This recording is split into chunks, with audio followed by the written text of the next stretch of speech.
Hey, what's up everybody? So it's been quite a while since I've made a video at the shooting range, let alone kind of giving an update on the Keltec RDB. So figured, you know what, I've got a little bit of ammo stored up, might as well come out here, put a few rounds down range for you.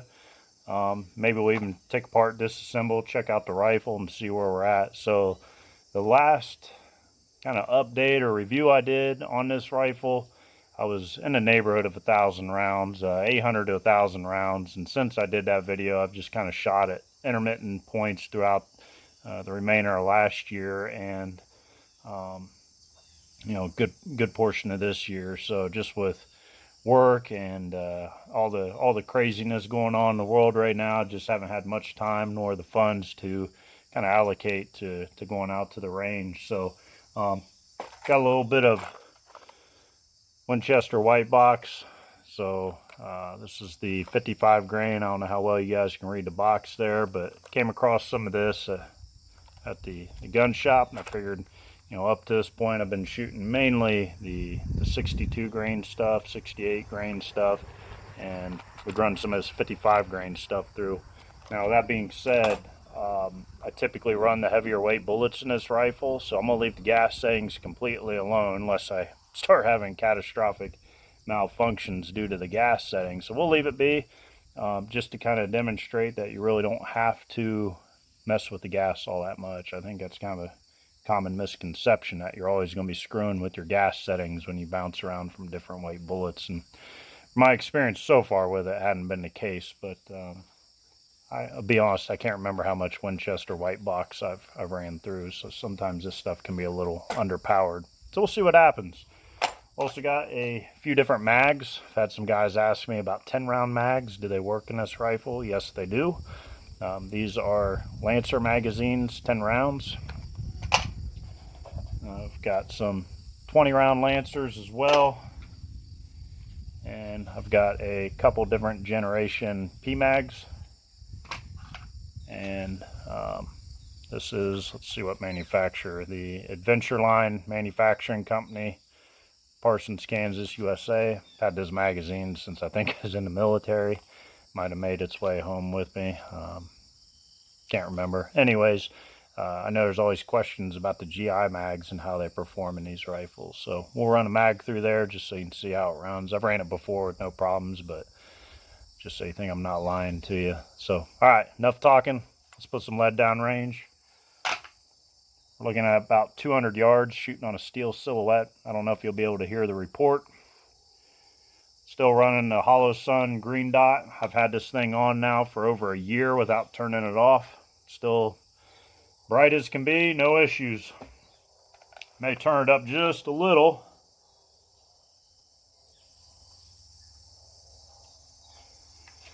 All right, so let's start with the Lancer 10 round.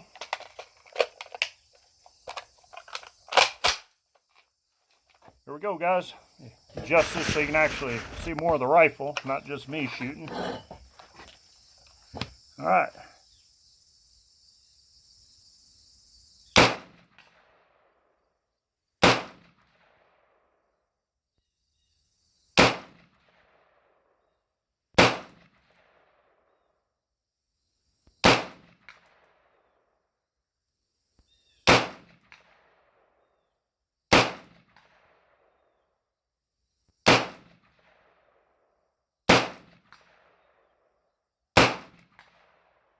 Alright, so we got bolt pulled open on that. All 10 rounds. Let's go ahead and run that Adventure Line magazine. Got a good lockup. See how she runs.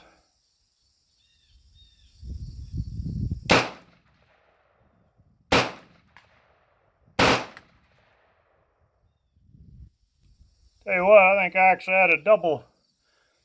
I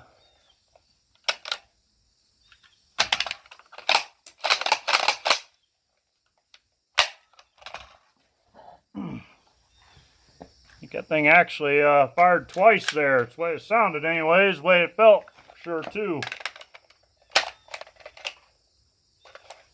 Yeah. Sure we ain't got nothing in the chamber there. Doesn't look like it. Try that again. See if we get it.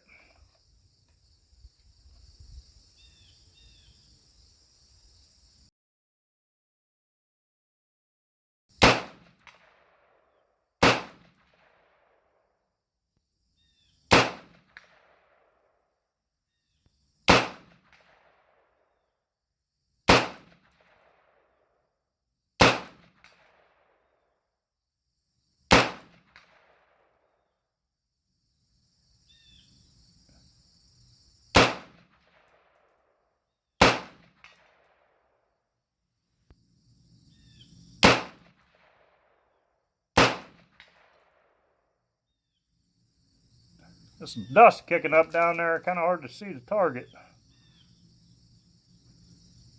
Alright,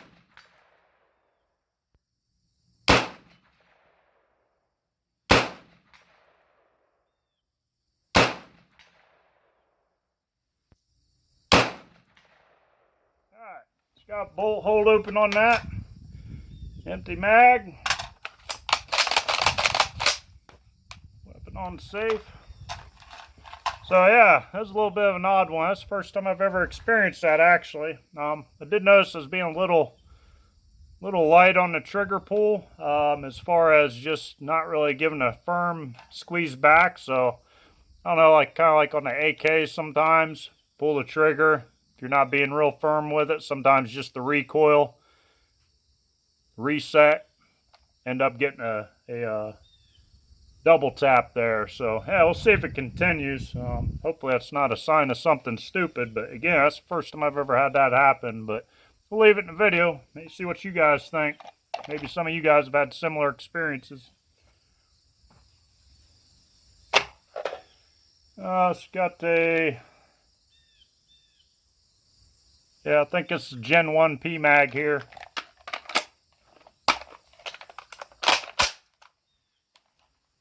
Be a little more firm with the trigger pulls as far as not babying it on the reset.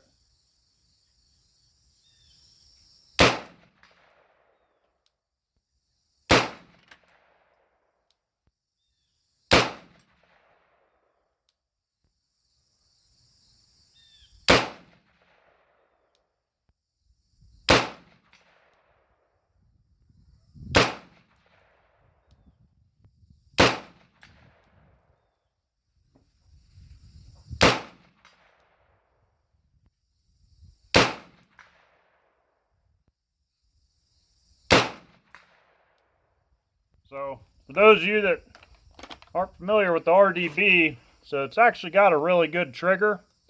The wall on it, it's not a real defined wall. It's there, but on the reset when I'm letting out, I'm not sure, maybe I didn't let all the way out on it, where I was just kind of rating that sweet spot of maybe just being a little bit of a puss with it, and not quite hitting that reset right where it should be. I don't know if that makes sense, but I don't know. Let's keep shooting.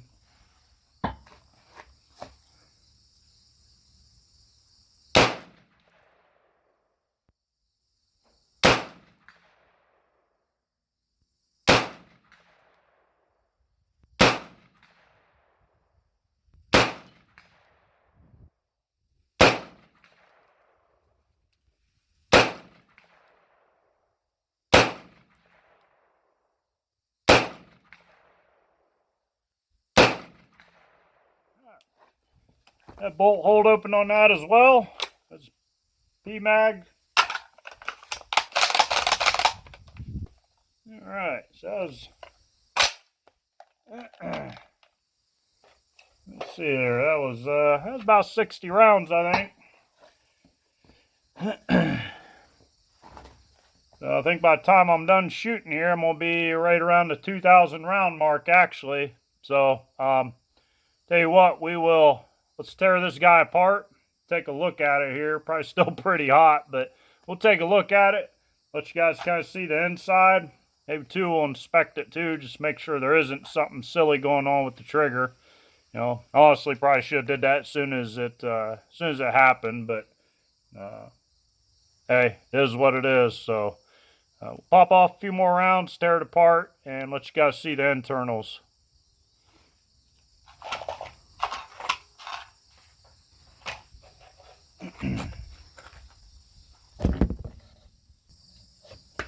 Alright, so I thought I had another mag loaded, but I went ahead and took another box of that 55 grain shit, loaded up this magazine, which we had the double tap. Did take a peek inside off camera just to make sure it didn't have anything crazy going on. Everything looked normal, so I'd say it's just, again, me being a pussy on the trigger, not being firm with it. But I've had that happen with light triggers before too. Not that this is a match trigger or anything, but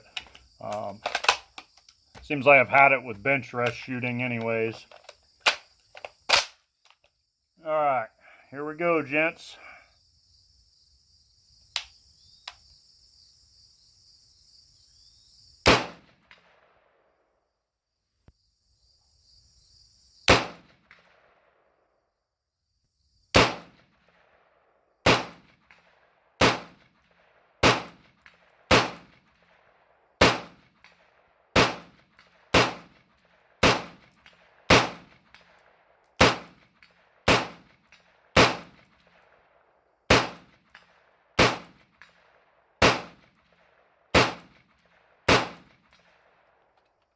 Alright. Tell you what, let's do a mag dump, see what we get.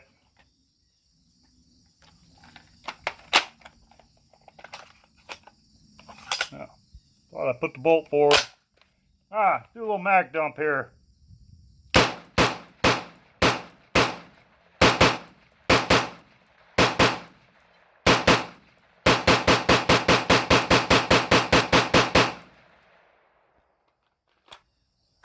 Yeah, a little smoke rolling off of her. Hey, it's all good though. Keltec RDB. I don't care what you guys say, these things are fucking awesome.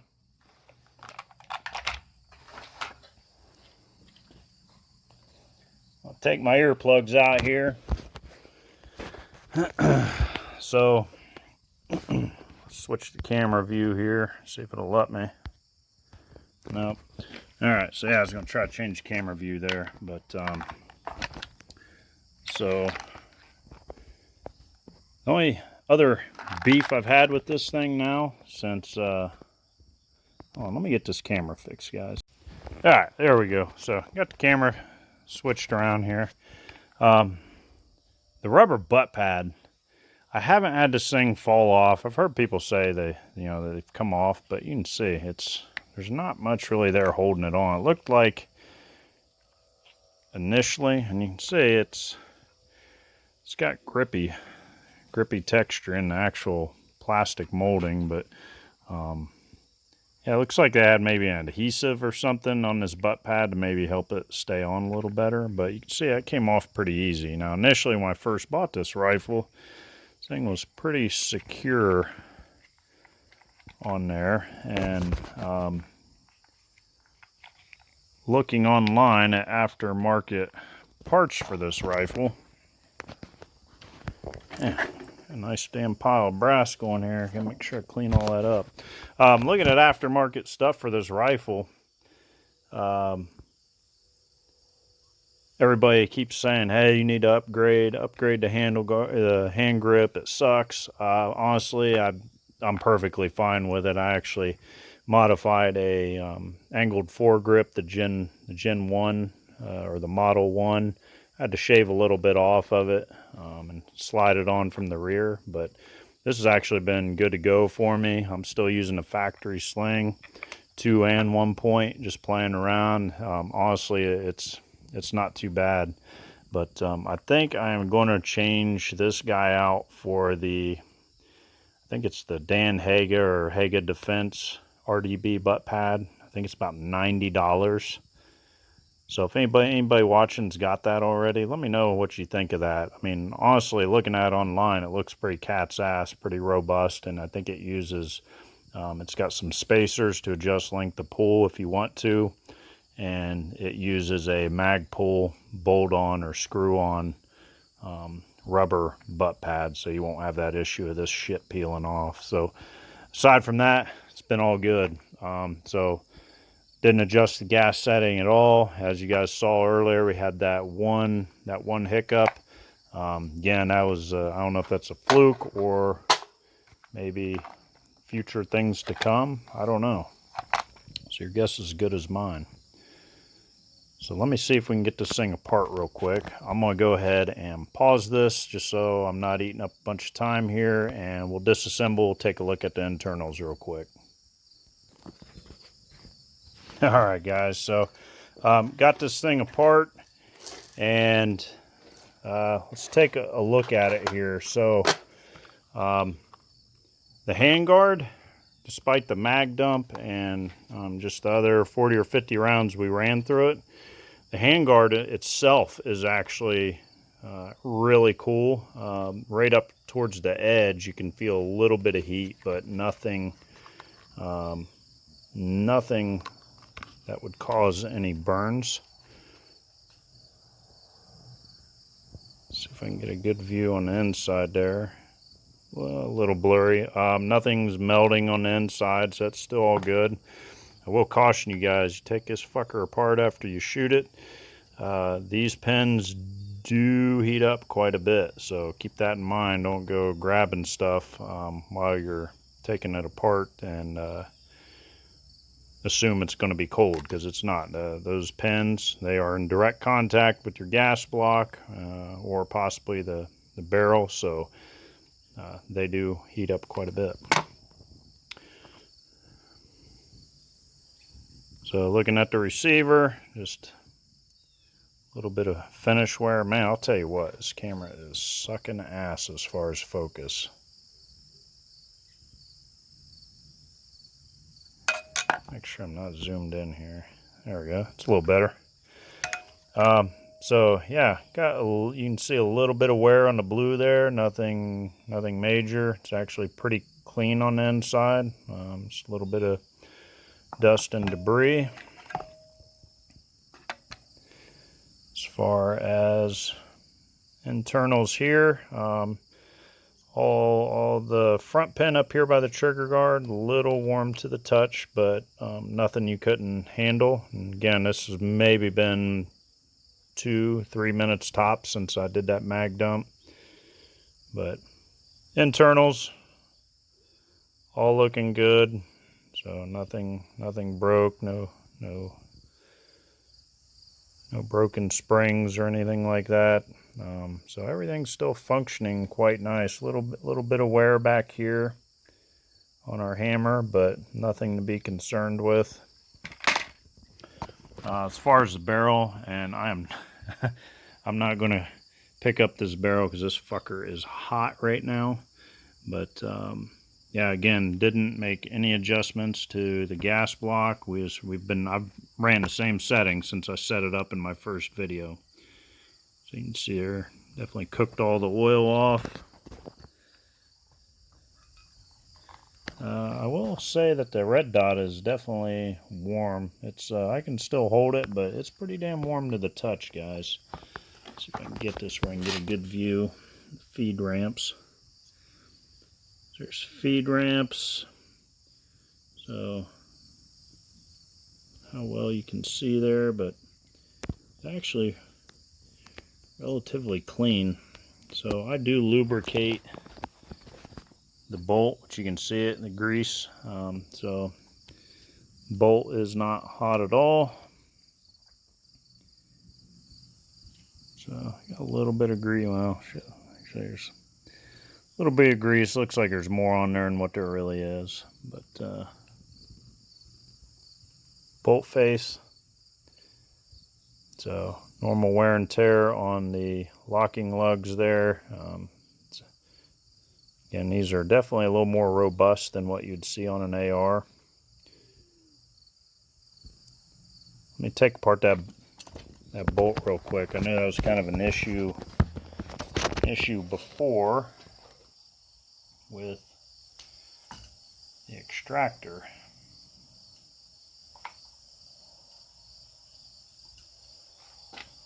So, plug you guys can see here. There's our firing pin. A little bit of residual oils. A little bit of residue from the casings as far as brass. Nothing major though. Okay. Wiggle this out of there. Kind of hard to do holding a camera and being greasy as shit.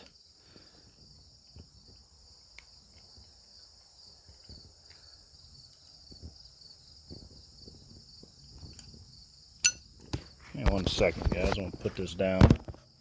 Can't get it out of my hands are so greasy, and I don't want to make this video too long.